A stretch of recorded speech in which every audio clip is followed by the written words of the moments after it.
I don't go to the movies very often, but recently I saw the King's speech, and it reminded me of something I actually lived through during World War II.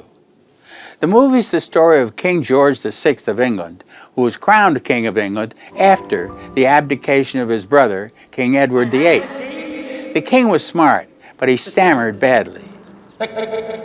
In the movie, the king is helped by an Australian speech therapist. Well, I was a correspondent for the Army newspaper, the Stars and Stripes, during World War II.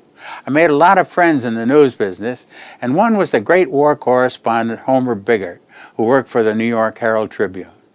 Homer, like King George VI, had a terrible speech impediment. He stuttered and stammered whenever he tried to say anything.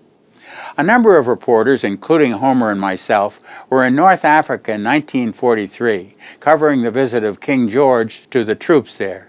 How many people today can say they met King George VI?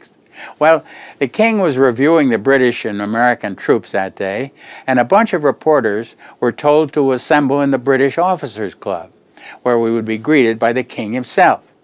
I was one of those men. Homer and I were on line as the king greeted each correspondent. He walked up to the first man on the line and said, How do you do? Whom do you represent? The reporter answered, and the king haltingly asked the next man on line the same question. Then he asked me, and I answered. The next person on line was Homer Biggert, and I was dreading his answer. The king greeted him and asked Homer, How are you?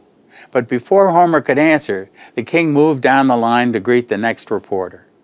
Later, Homer, who had a good sense of humor, said, It's a goddamn good thing there could have been an international incident. I like movies that remind me of something I know about.